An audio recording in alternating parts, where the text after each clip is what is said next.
Hi folks, I'm Alan Watt, and this is Cutting Through the Matrix on the 8th of April 2018. Where I live here, there's been about almost 3 feet of snow in the last week and a half perhaps. 2 big dumps, and this is April. We're getting April, you see. And we're getting longer and longer winters now, where I am, because of global warming. Isn't that amazing, eh? Double thinking, double speaking, all the rest of it. Because we're getting really conned into a big mind game, and it's to do with eugenics. I've said it so many times before that eugenics is behind everything. Because how do you control the world? How do you control the whole world? How do you control and profit off a whole world and its order out of chaos? The chaos being the unenlightened masses who do their ordinary things. They run around trying to enjoy themselves and work and just exist, etc., and have some fun here and there. But the big boys don't see that as profitable. They've got to make sure that they get more and more profit from you. So you must give them scary scenarios of impending doom and gloom or annihilation. And then you can tax them. And then you give yourself, especially under warfare or terrorism, which is the same kind of thing, you can really take away any kind of rights and freedoms from them. And they'll tend to obey you because they think if they don't obey you, some bad guy, some boogeyman's going to kill them all. Very old technique, of course, well documented amongst their own writings, by the way, in different military academies. And we're living through it again. But eugenics, really, it all comes way back to eugenics. Back in the 1800s, we had lots and lots of writings put out by those who were starting up the big eugenics movement. And what would they do with the overpopulation, old Malthusian idea, with their graphs and charts? Graphs and charts are awfully good for convincing people to give up all their freedoms. And they still use them yet in everything that you read, really, from the United Nations about depopulation and too many people and so on. And they keep giving the same kind of charts.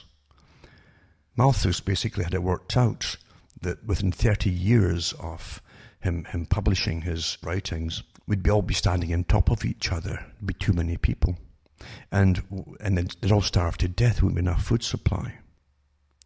All nonsense and bogus, but it's a good terror tactic that's still used today on all of us.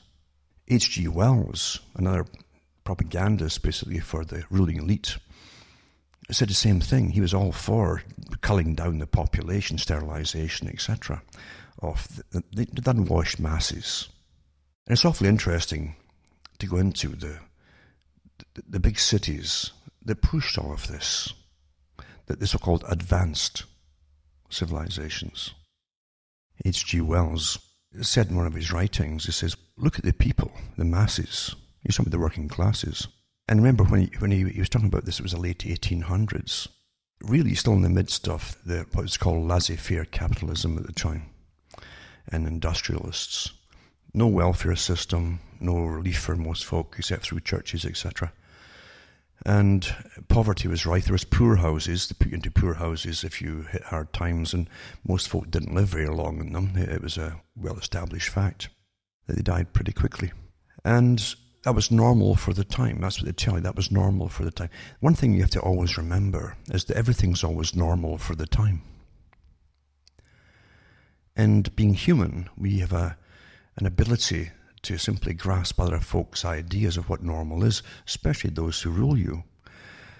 Most folk today think they're free, but they're ruled.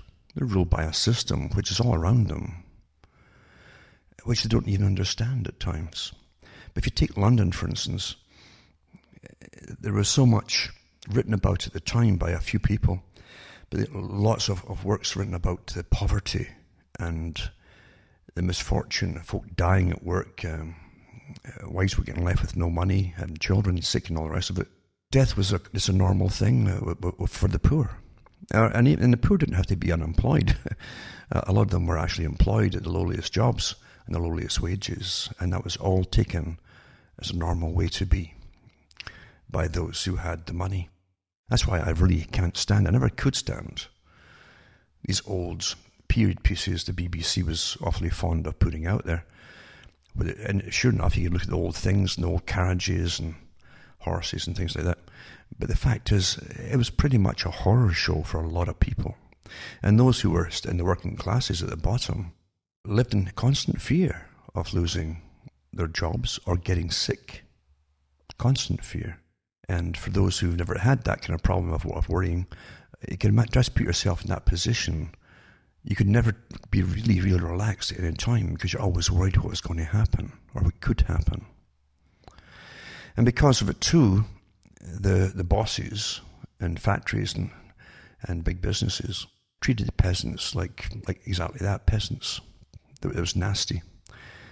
Lots of articles written about, lots of books written about the 16-hour-a-day shifts that they did, the people. And even the meetings by, say, landowners associations and landlords associations to do with if they give the people more time to themselves, less work hours. In other words, under 16 hours a day. It might cause mischief. They might get together and start complaining about things. And if they start complaining about things, that the brighter ones might start to work plans out to... In other words, unions, before they had the word for the union even, they were worried that this kind of thing could happen.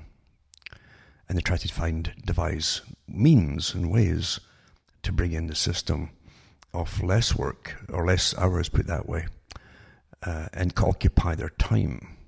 And churned out penny novels, for instance, made sure there's a basic reading education, but not too extensive. They didn't want people to know too much about history or anything else, because they might understand something that really stank in their own system.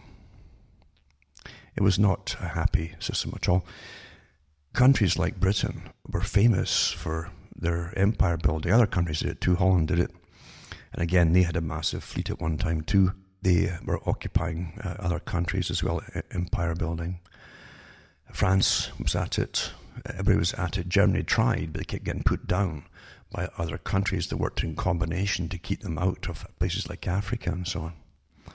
But that was the era of conquering. Just conquer, and power was raw power.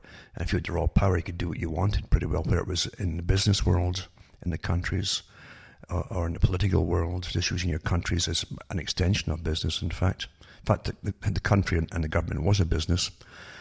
And that's how things really were. Nothing has really changed. The camouflage of what's really behind it is pretty good today. So most folk don't know it's really still there. But eugenics, as I say, going back to it, like Wells said, what you help the poor, and what happens if you help them and you give them food? Well, they get healthier and they breed. That was his big complaint. They would breed. See, there was no debate whatsoever amongst the classes at that time that there were such a thing as classes, and the mass of the people were in the bottom class. That's how they saw it. So you got to understand that that's not that long ago, in a sense. That continued into the 20th century for a good part of it. And as Britain went down the hill with its world wars, getting dragged into them, and having an empire to still run, it's very costly. And especially when only a few people, really relatively few people, were reaping the benefits of this empire system. The upper class were reaping it, of course, and the corporations which they owned.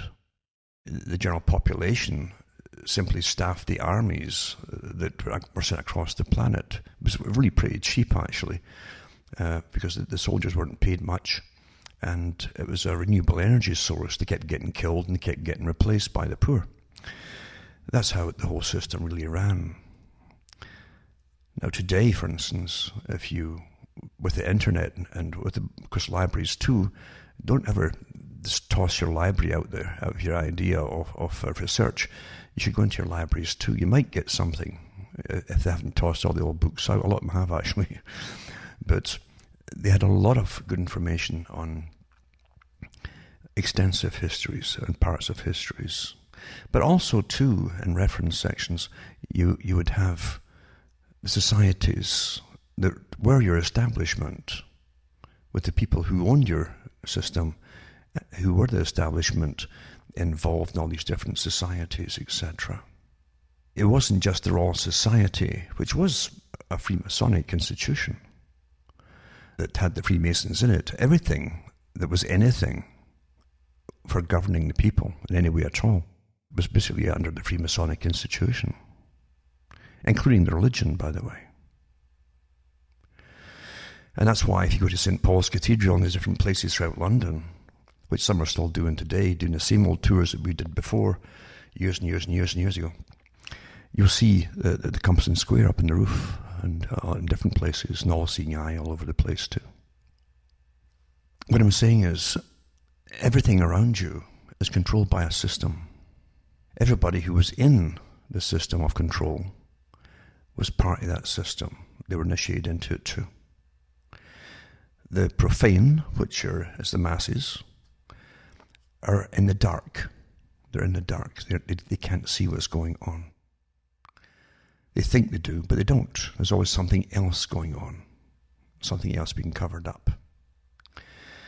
And when you into the ideas of the societies, and people get scared of it, oh my God, it's occult, oh, it's magic, and so on.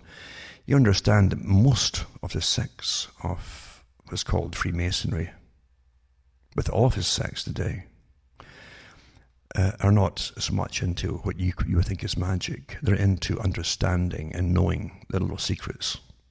That's all. And they're useful tools, right down to the bottom level, of keeping the system going and never questioning orders from above. That's awfully important, like a military. And when you into the system, as I say, you'll see their symbols all around you, everywhere. Everything. Any institution that is anything at all with control or power or propaganda is part of it. That's how the system is run.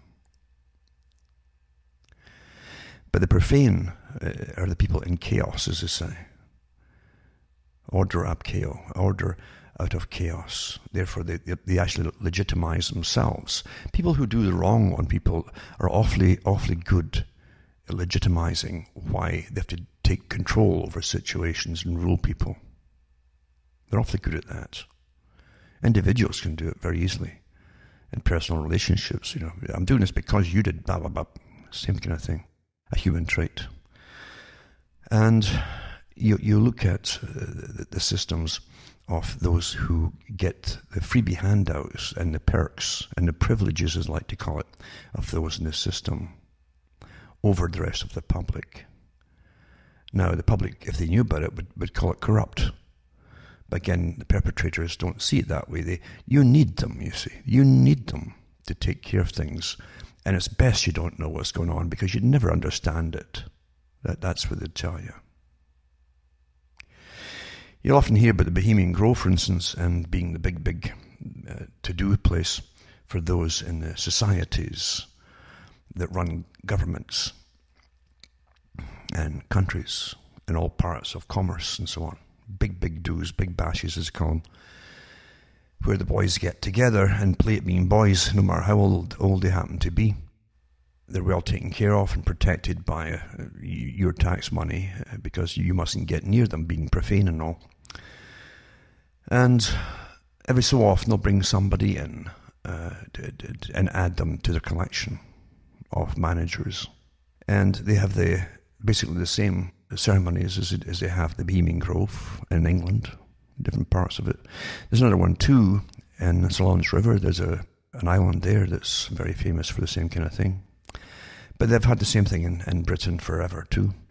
Same thing, statues of owls, of course, wisdom. But it's also for those who can see in the dark.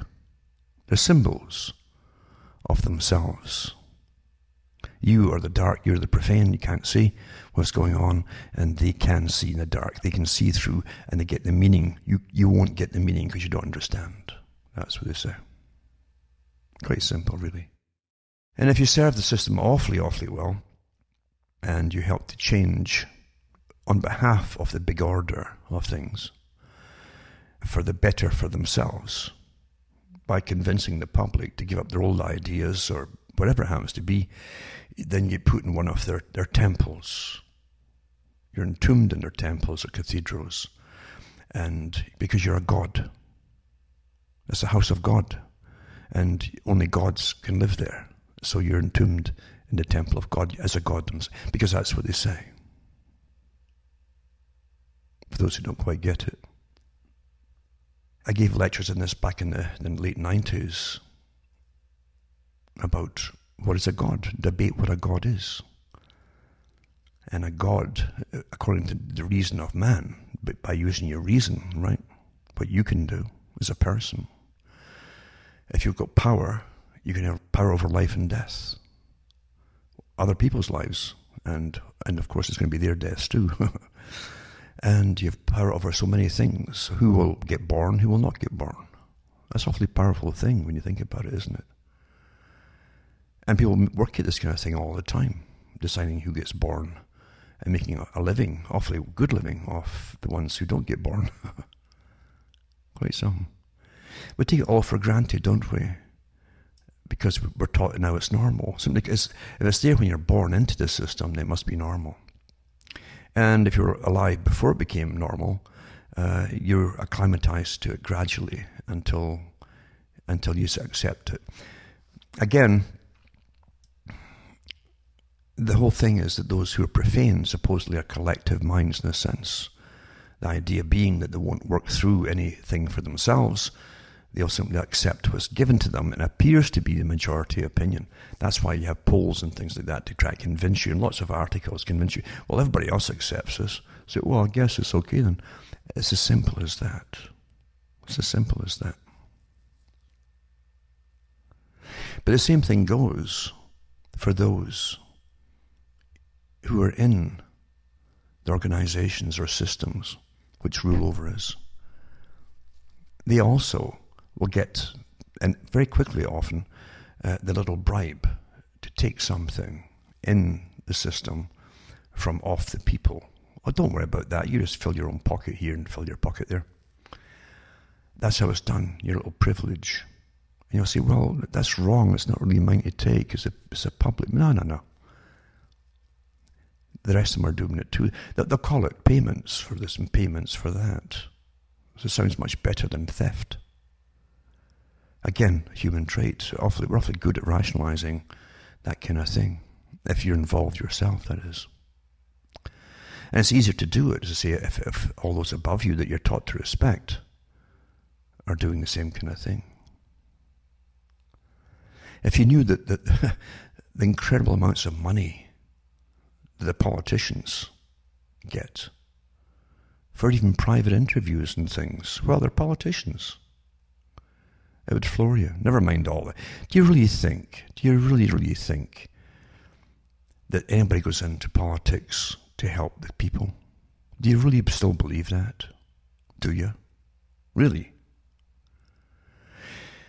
I've said so many times, if voting people in worked for the people, you'd be living in utopia.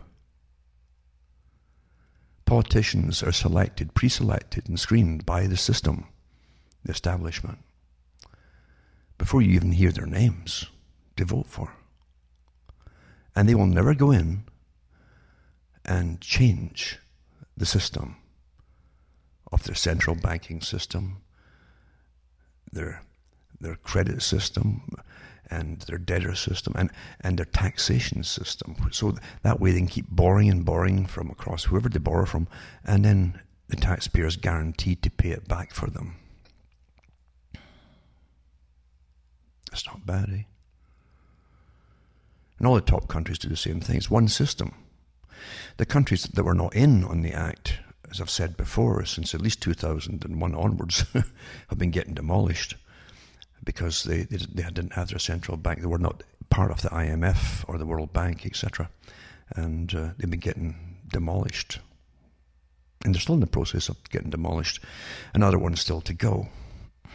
To be a uniform system worldwide. That's what they're after. Most of the news we get is nonsense. We don't get news anymore. We didn't get a lot of news before, actually. They would give you a bit more. You'd have different reporters in parliaments and government, Congress in the US, and they'd report on things. There's not so much of that anymore. You get trivia, nonsense for news. That's the substitute for news. And what people in Hollywood are doing, that's news, supposedly. Or sports.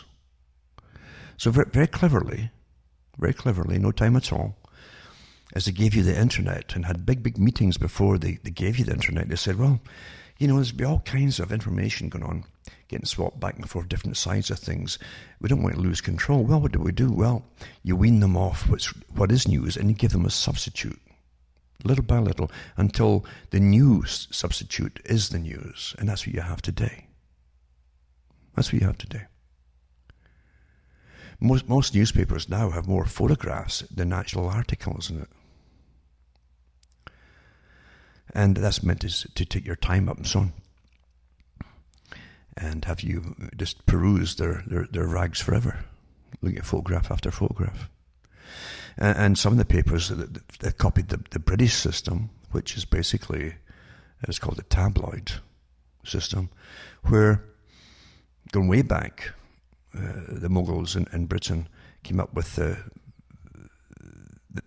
almost naked female kind of idea. Now it's all down the sides of the newspapers, one after the other, these strange creatures, scantily clad, hardly anything on, and all holding iPhones to their faces. So they're half human and half iPhone. And this new strange symbiosis that seems to be the modern woman, apparently, according to the newspapers. But we're living in these times where perception management is incredibly strong. There's more and more specialists dealing with creating our points of view and opinions very slickly, so that we don't have to be bothered actually thinking through anything for ourselves and coming to that conclusion that they want you to have. It's very, very good. And it's good for the general population because they like to play. They've been trained to avoid that which is unpleasant, and to look at the positive. What's called the positive. Now, the positive is what your controllers want you to have, a positive outlook on everything. And that way, they can do as much as they want, and you won't really be concerned with it, whether going bombing across the world or killing across the world, which always results in side effects and blowback of mass refugees coming across Europe and so on, which also is part of the big agenda. But the general public are kept fairly quiet and entertained with cheap entertainment, lots of it though, and lots of distractions. And just be happy. You're told, be happy, and don't think about these things. And if you think about it, if people had an understanding of what was going to happen when the Bolsheviks took over the Soviet system, created the Soviet system, and the multi-millions that would get slaughtered and wiped out, a whole class was wiped out. That was the boast of a few of them at the top, including Trotsky, And where would you, just look at the bright side of things, come into it there, Same thing with World War II, and you had the rise of Germany.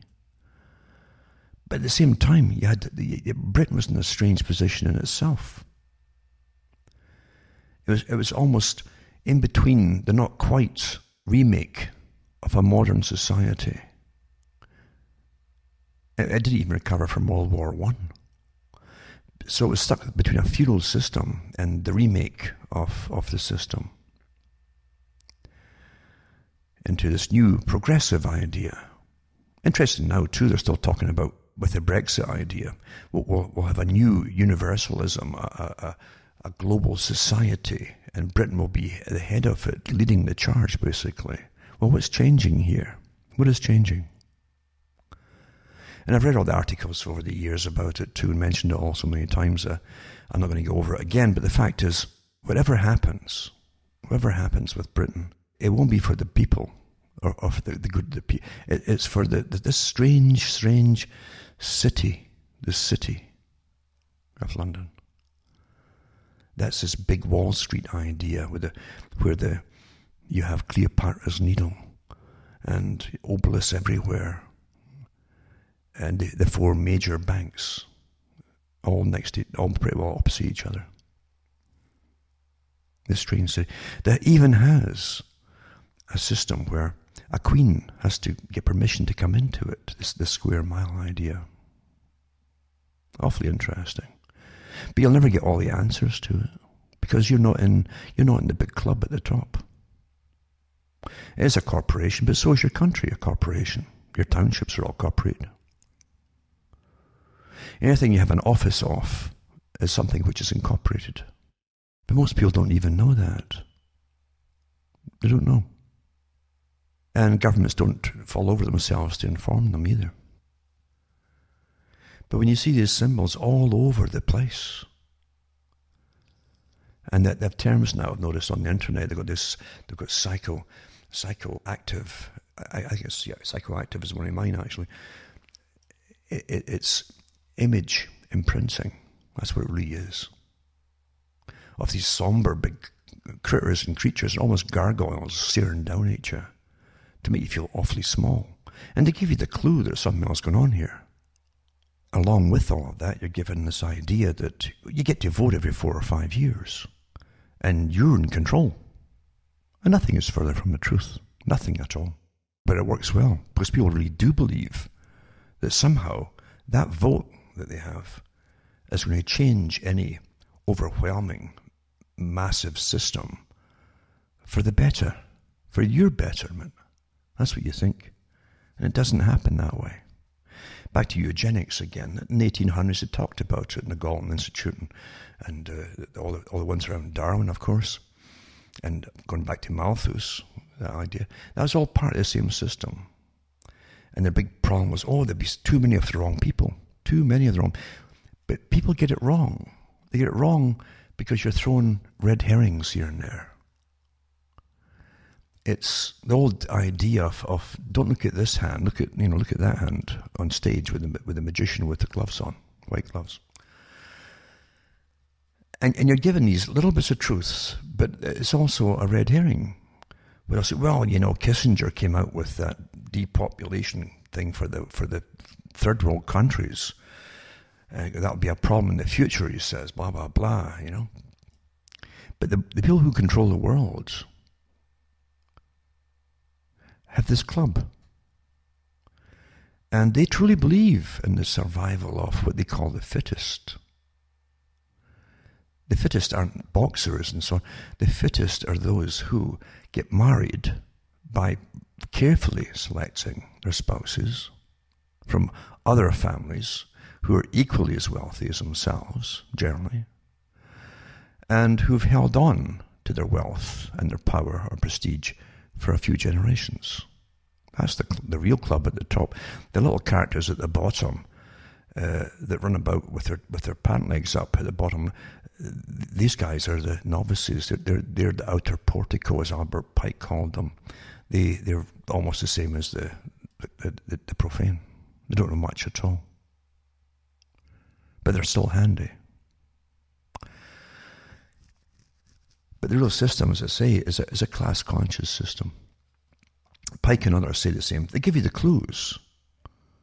They give you the clues that you have to use your own brain. You're enlightened.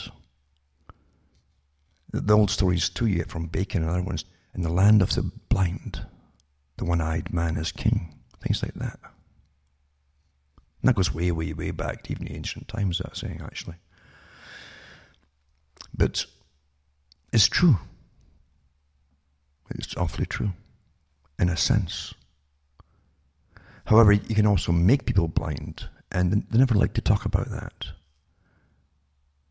And you make them blind by telling them what everything is before they even get a chance to work out for themselves. Awfully good that way. You're free. You've got all the rights in the world. You can make your own life and destiny. Blah, blah, blah, blah, blah, blah, blah.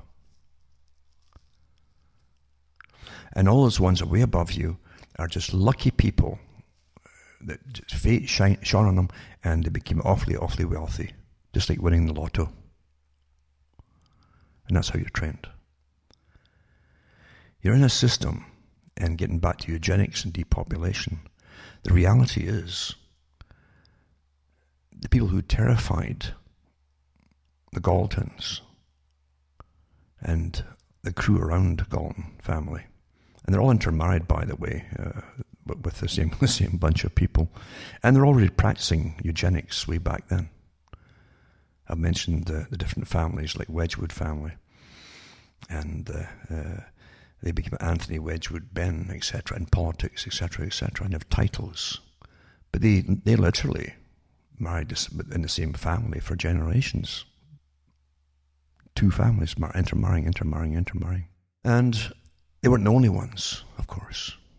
They really believed that they were selectively breeding. In a sense, they were. But they also wanted to change and order and control and rule over society for their own good. Again, there's that arrogance thing again of for their own good, you see.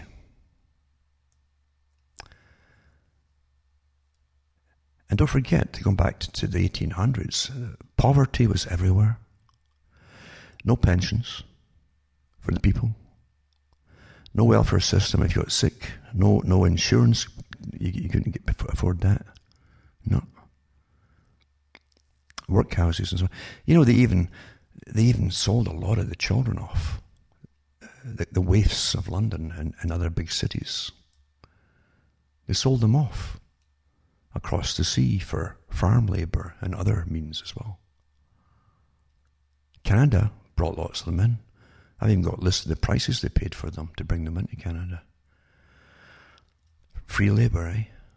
And people think the whites were not slaves. Eh? Never mind the ones who were sold off too for stealing bread and so on. And Ireland as well did the same thing.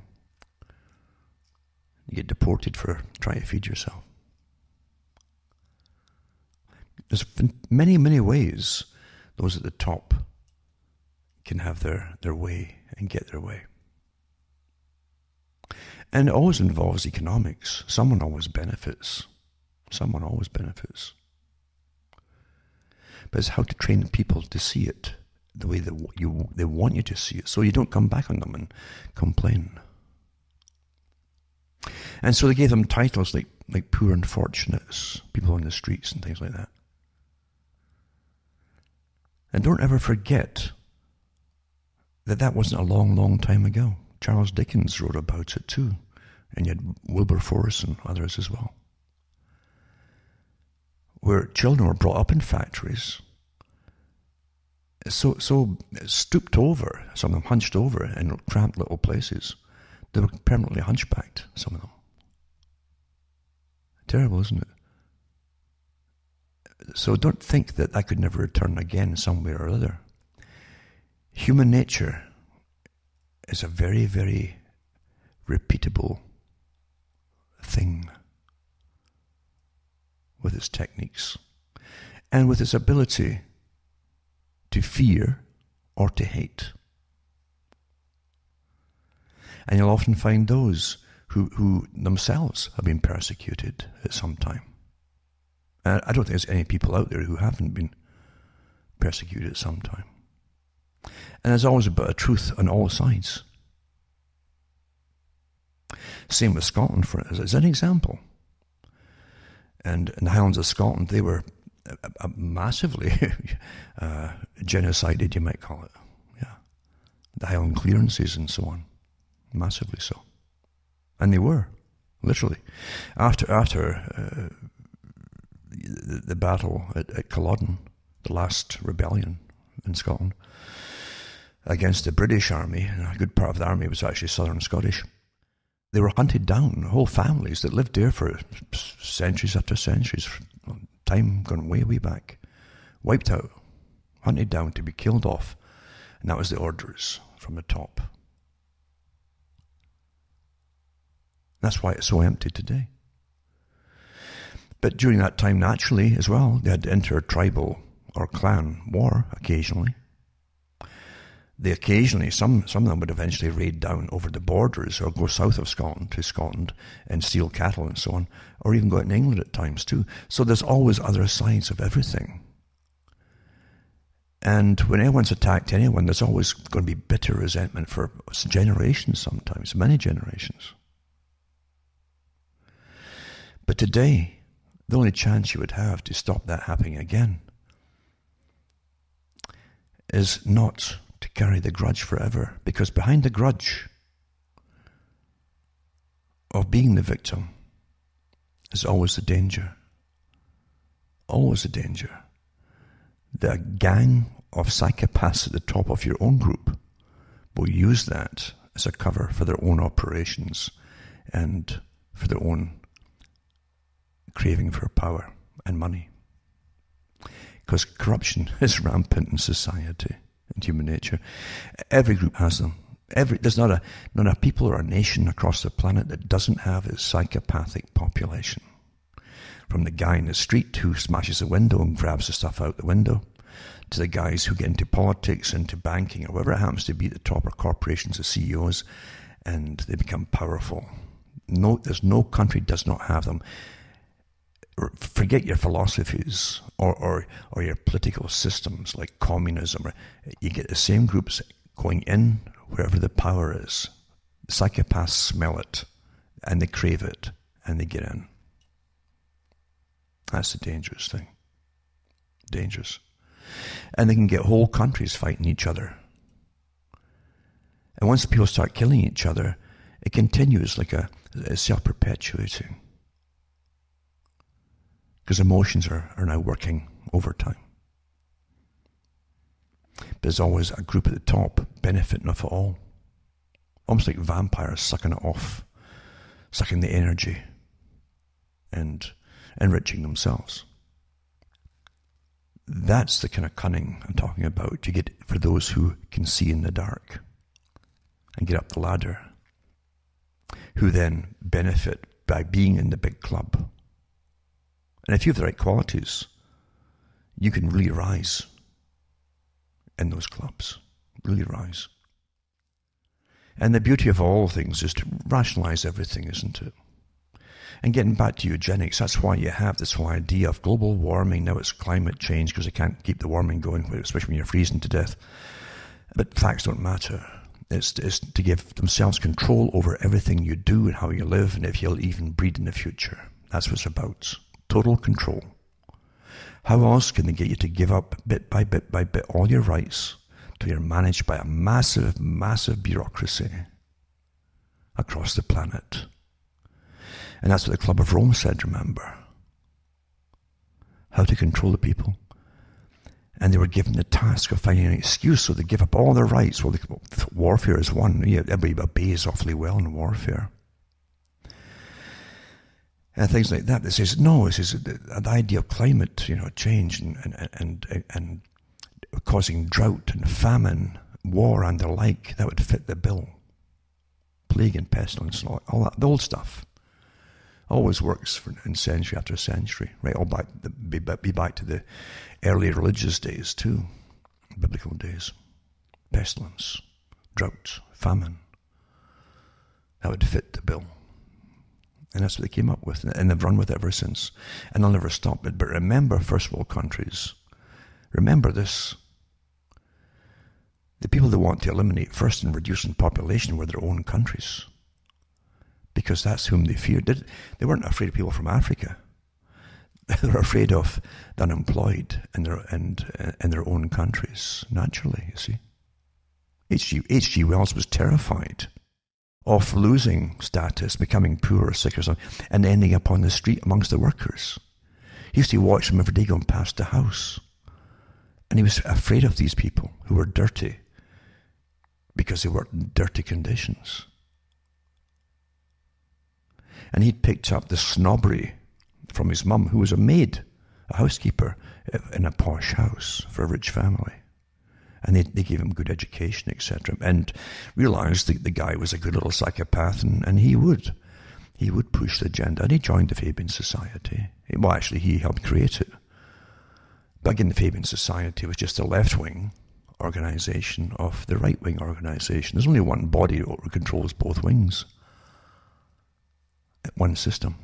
And I could prattle on forever, of course, but the fact is, it's a rare individual, and it is a rare individual, who has a chance of seeing in the dark by themselves.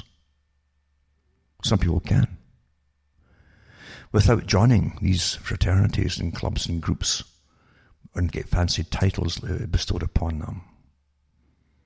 And it's awfully tempting, isn't it? It's a rare person, very rare person, who has an affinity, a kinship for basic humanity of all kinds.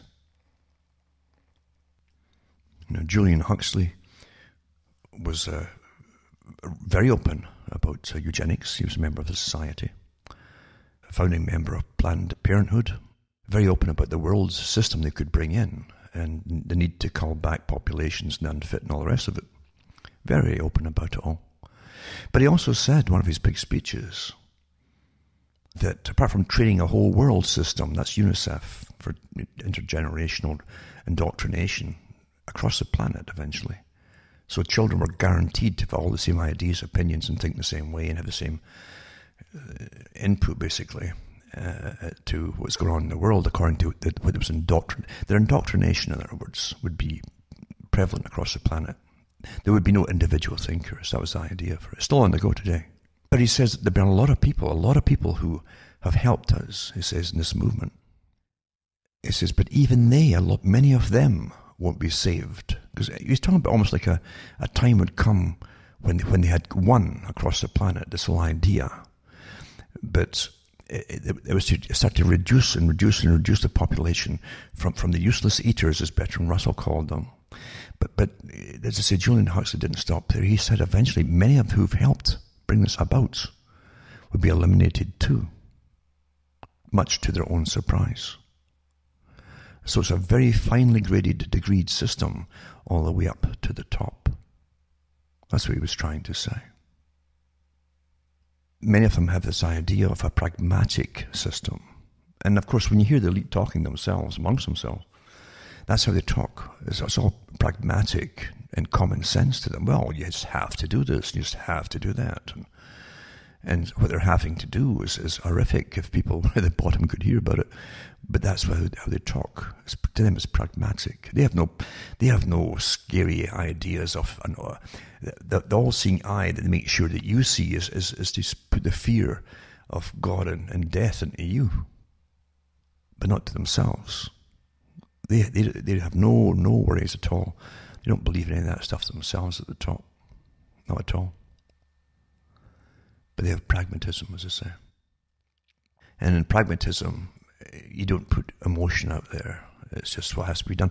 Prince Philip said it too in different meetings about the culling of herds of animals.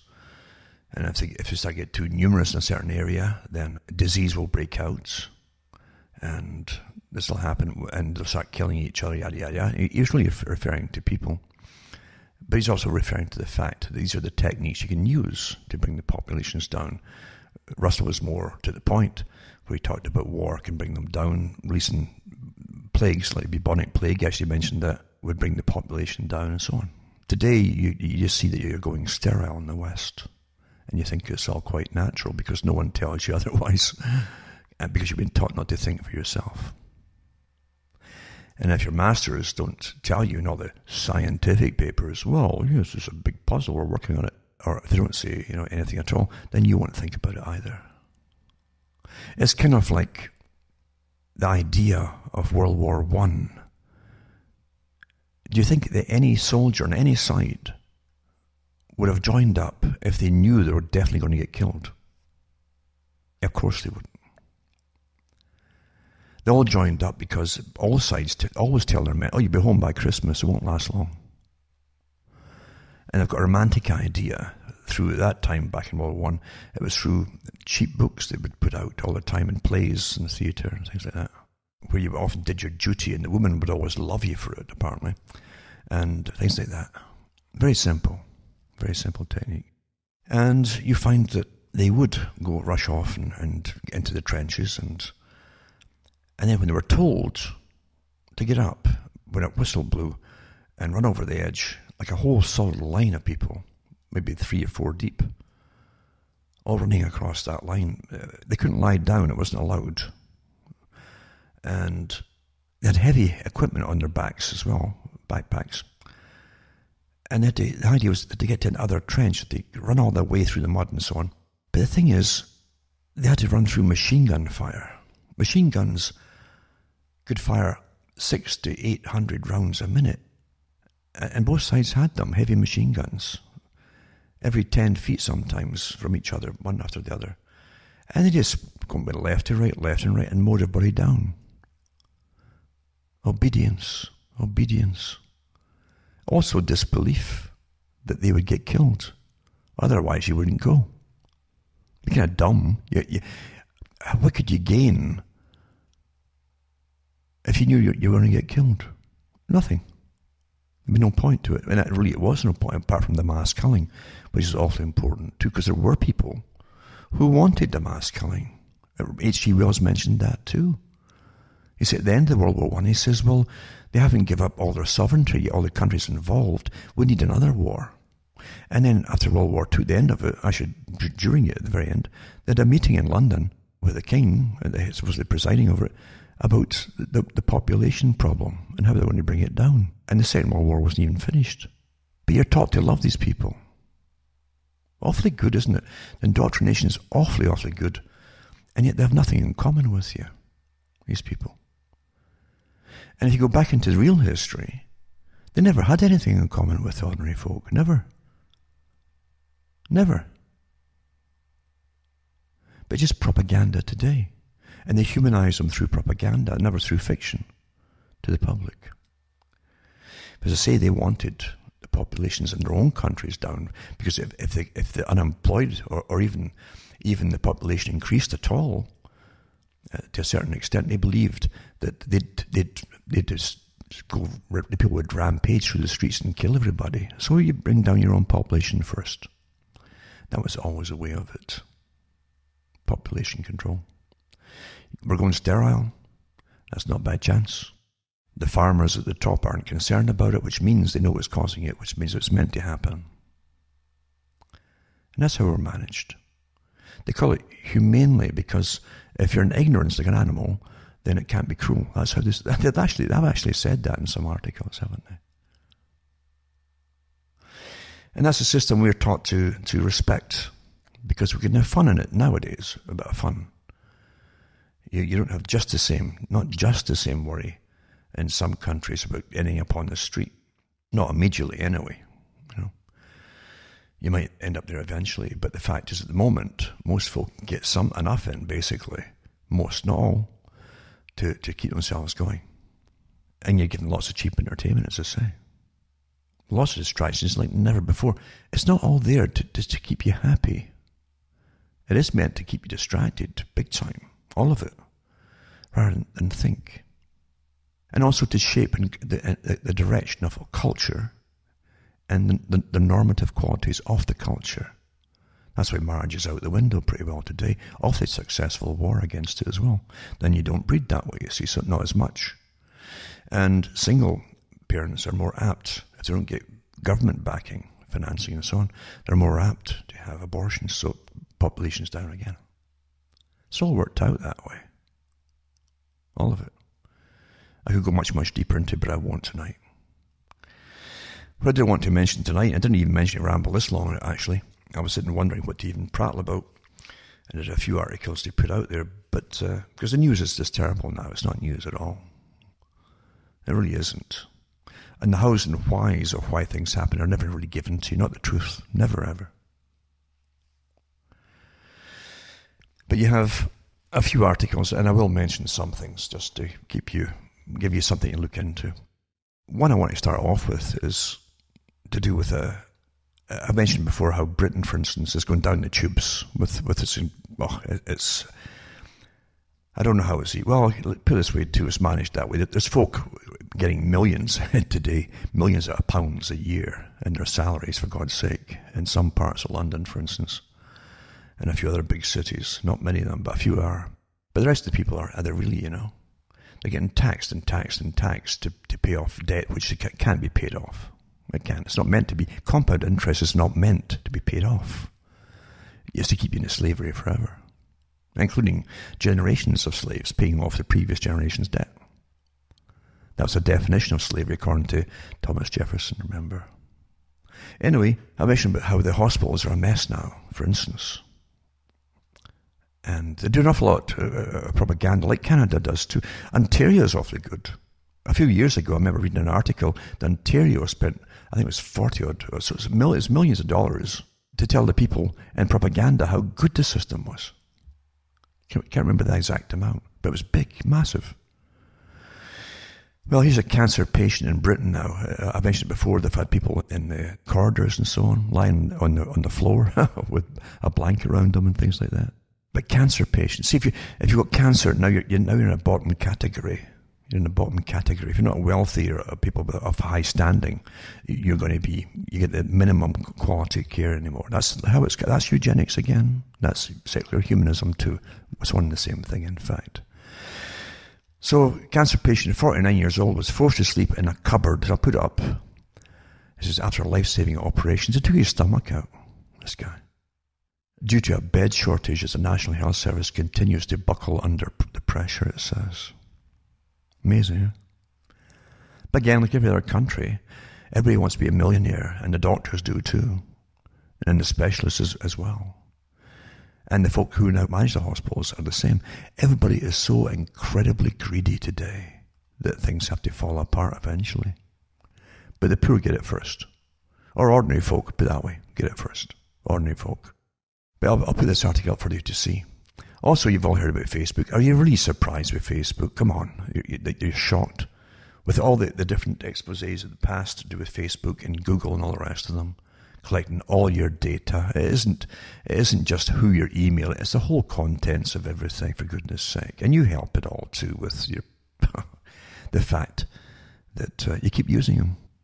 Even though he called the all silly effers before, and here it is again, of course.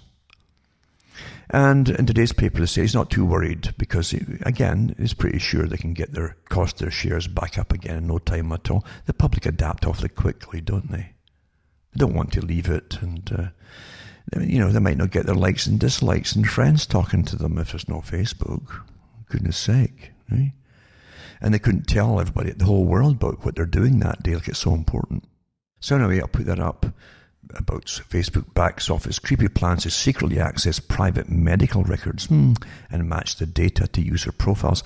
Your governments, by the way, across the world, Britain's got it too. Different hospitals have been teamed up with Google and probably Facebook too, but Google for sure. I read the article a few years back too, where they get to access all your medical records for free and without your permission too, by the way. You're managed, understand? Eugenics again. You're managed, folks, managed. And also, Facebook suspends a Canadian political consultancy firm, Aggregate IQ it's called, over links to Cambridge Analytica. Again, they try to put the blame off me. You think they're cleaning up their act. Of course they're not cleaning up their darned act. Of course they're not. Information is part of the agenda. That's why they create people like Zuckerberg. If you think they actually make themselves, forget it, folks. This is an old technique. I'll also put up an article.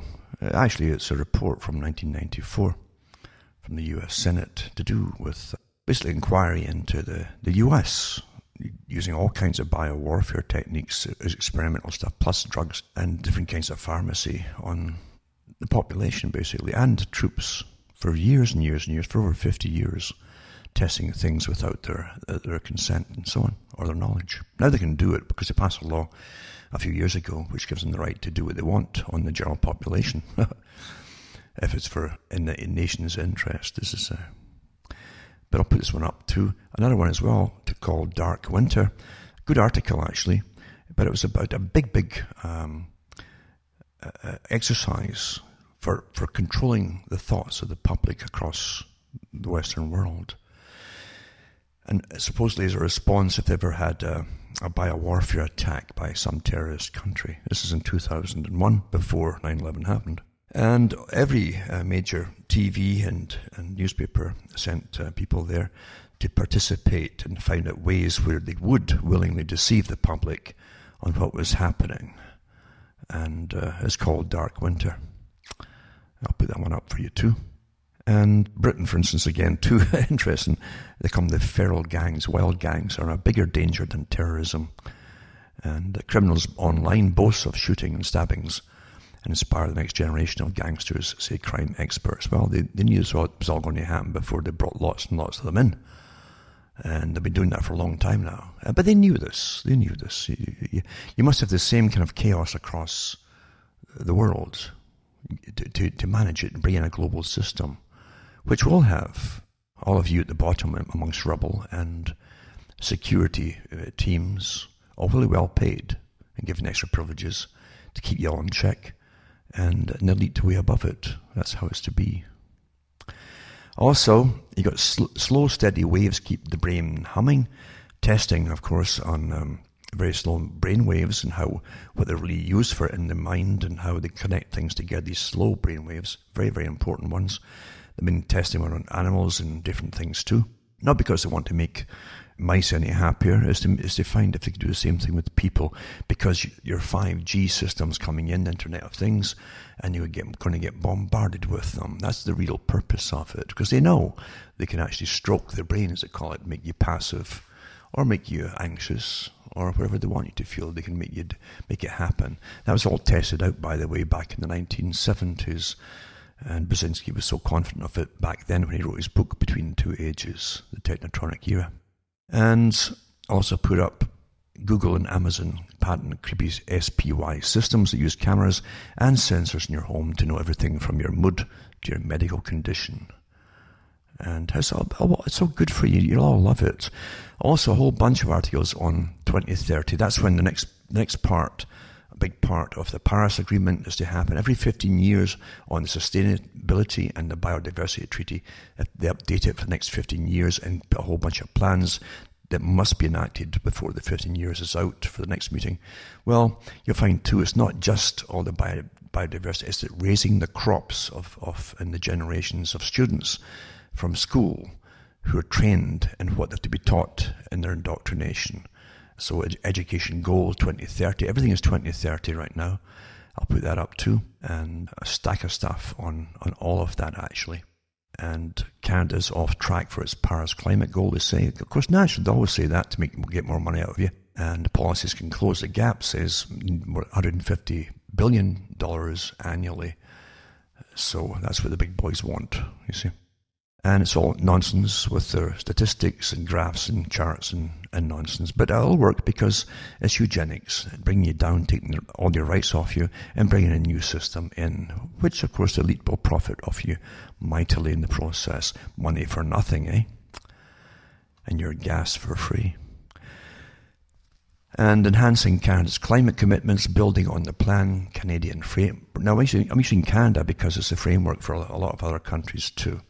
And a whole, again, massive layer of pseudoscientists who can, with good imaginations, can just earn awfully good livings off all of us. That's the system, parasitical system we live in today, isn't it? Scan off emerging issues, government in 2030, another one, just report after report after report. And Pan-Canadian framework on clean growth and climate change, yada, yada, yada. Again, going back to Club of Rome, which goes back to the eugenic society of how to take the rights off of people, blah, blah, blah, blah, blah. So we're the enemy of the planet. We're going to kill the planet off, so we've got to take our rights off us. And these guys appoint themselves to manage you. Pretty good idea, eh? I'll put that in there too, for those who want to know. And electromagnetic radiation safety, it falls back in with the 5G and the stroking off your brains and your long waves and all the rest of it. It all works together, and that's why you've got to be like the owl, see in the dark, and start thinking for yourself and connecting the dots. The big boys do it, and they always smirk and wink at each other when they catch on, and it's time you all did too. And stop just being passively managed. Well, for myself, Alan Watchman, Ontario, Canada, where it's, again, still got lots of snow out there, and it's cold, and because of global warming, it's good night. And may your God or your gods go with you.